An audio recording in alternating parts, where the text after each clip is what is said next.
The ultimate sports में आप सभी को अभिषेक सरकार का नमस्कार। एक मोटा बच्चा, फैटी बच्चा, उसको उसके माँ बाप ने जिम करने के लिए भेजा ताकि वो अपना कुछ वज़न कम कर पाए। वहाँ से उसकी जर्नी शुरुआत हुई। वज़न कम करते करते कब वो बच्चा ओलंपिक चैम्पियन बन गया, ओलंपिक में गोल्ड मेडल ले आया, ये पता भी नहीं चला।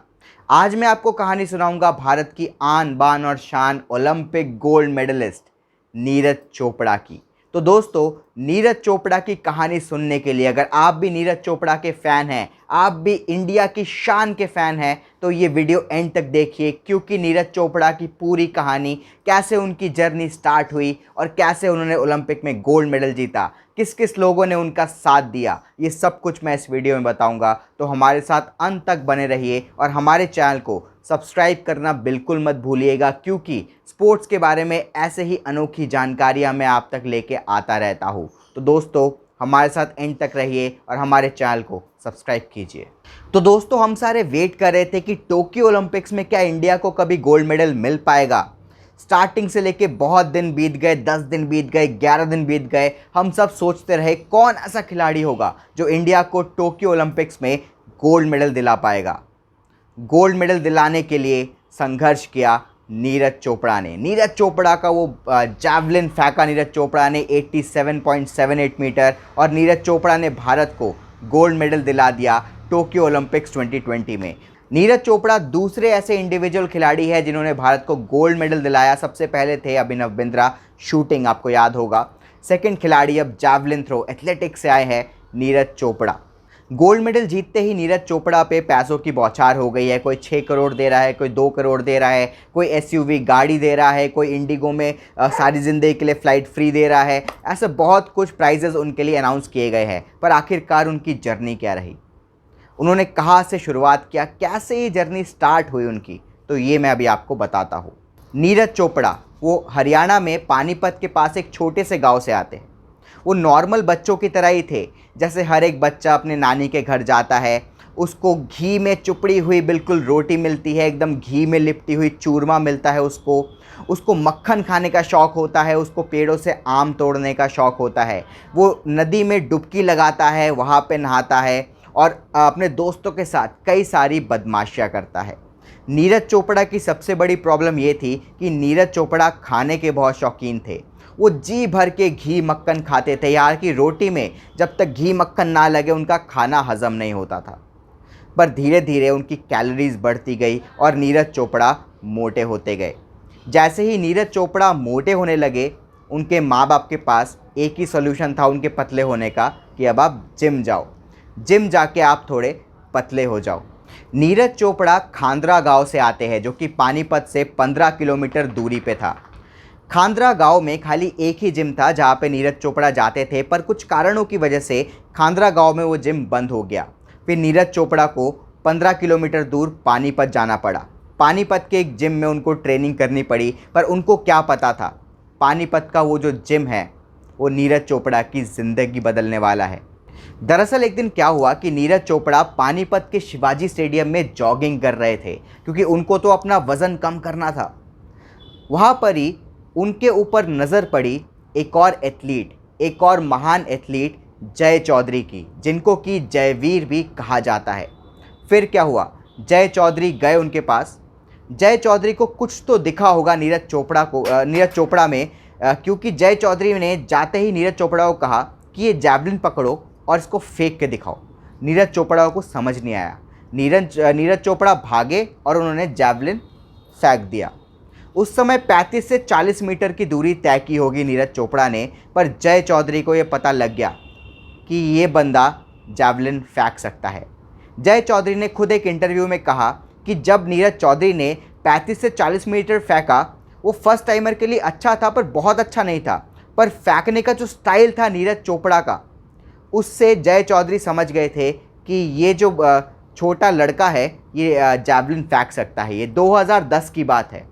हालांकि नीरज चोपड़ा थोड़े मोटे थे, पर उनकी बॉडी जो थी वो बहुत ज़्यादा फ्लेक्सिबल थी, ऐसा जय चौधरी कहते हैं। जय चौधरी ये भी बोलते हैं कि उनकी जो फेंकने की टेक्निक है वो तब से बहुत अच्छी थी, वो ऑटोमेटिक ही उनके अंदर थी, उनको किसी ने सिखाया नहीं था। जय चौधरी यानी कि जयवीर ने नीरज चोपड़ा का टैलेंट पहचाना, नीरज चोपड़ा में टेक्निक देखा, टैलेंट देखा, तो उन्होंने नीरज चोपड़ा को कहा क्यों ना तुम ये जो स्पोर्ट है जैवलिन थ्रो का ये अपना लो और इसी में मेहनत करो। नीरज चोपड़ा मान गए। फिर क्या था, जय चौधरी ने नीरज चोपड़ा के माता पिता से जाके बात किया खांद्रा गाँव में। नीरज चोपड़ा के माता पिता भी मान गए, पर उनके पास 8 एकड़ का फार्मलैंड था और खाने वाले लोग 16। किसी भी स्पोर्ट में मेहनत करने के लिए बहुत सारा पैसा और रिसोर्सेस तो चाहिए होता है। उनके पास 2 भैंस और 3 गाय थी। अब उसी को ही थोड़ा रिलोकेट किया, कुछ बेचा, कुछ नीरज के लिए रखा ताकि नीरज रोज़ दूध पी पाए, घी मक्खन खा पाए, बढ़िया एक्सरसाइज कर पाए। पैसे भी बहुत ज़्यादा लगते थे तो पैसे भी बहुत ज़्यादा इकट्ठा किए उनके माँ बाप ने। जय चौधरी ने भी बहुत ज़्यादा मदद किया। ऐसे करते करते नीरज चोपड़ा ने जैवलिन थ्रो खेलना शुरू किया। उस समय तक ज़्यादातर लोगों को ये पता ही नहीं होता था कि जैवलिन थ्रो बोल के भी कोई स्पोर्ट होता है, कोई खेल होता है, क्योंकि ओलंपिक तो छोड़ो, कॉमनवेल्थ गेम तक का में इंडिया से किसी ने कभी मेडल नहीं जीता था जैवलिन थ्रो में। उस समय जय चौधरी बोलते हैं कि 2010 में वैसे तो जो नॉर्मल जैवलिन होता है, जो भाला होता है फेंकने वाला, वो 15 से 20 हज़ार में आ जाता था, पर इंटरनेशनल लेवल का, ओलंपिक लेवल का जो जैवलिन होता था वो कम से कम 1 लाख तक का आता था। उसके ऊपर से वो बढ़िया स्पोर्ट शूज़ 10,000 का, उस और भी सारे जो गैजेट्स, टेक्निक और भी स्पोर्ट्स इक्विपमेंट जो होते थे वो काफ़ी महंगे आते थे। तो जो नीरज चोपड़ा के माता पिता थे, उन्होंने सोचा कि अभी वो घर बना रहे थे, एक अपना बड़ा कोठी बना रहे थे, वो बनाना रोक देते हैं, क्योंकि जो सारा पैसा है वो नीरज के खेल में लगा देते हैं।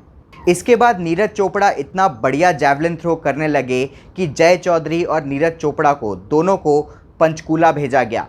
पंचकूला के एथलेटिक्स ग्राउंड में उन्होंने शानदार परफॉर्मेंस किया और अब इंटरनेशनल लेवल पे जाने लगे नीरज चोपड़ा। इंडिया से उनको भेजा जाने लगा वर्ल्ड में हर एक इंटरनेशनल टूर्नामेंट खेलने के लिए। नीरज चोपड़ा ने अंडर 20 वर्ल्ड चैंपियनशिप में शानदार परफॉर्मेंस किया, इंडिया का नाम आगे बढ़ाया और 2018 के गोल्ड कोस्ट के कॉमनवेल्थ गेम्स में नीरज चोपड़ा ने गोल्ड मेडल जीता।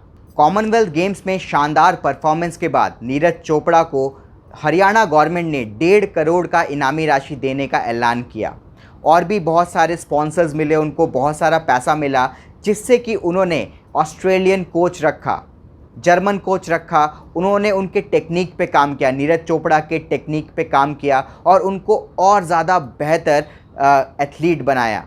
जिससे कि क्या हुआ, टोक्यो ओलंपिक्स आते आते नीरज चोपड़ा एक पक्के खिलाड़ी हो गए थे, एक पक्के जैवलिन थ्रोअर हो गए थे और टोक्यो ओलंपिक्स में उन्होंने ये दिखा दिया। भारत की तरफ से उन्होंने गोल्ड मेडल जीता टोक्यो में। नीरज चोपड़ा अभी मात्र 23 साल के हैं, पूरी ज़िंदगी पड़ी है उनके आगे। मैं ये उम्मीद करता हूँ कि भारत के लिए और ऐसे शानदार परफॉर्मेंस नीरज चोपड़ा करते रहे।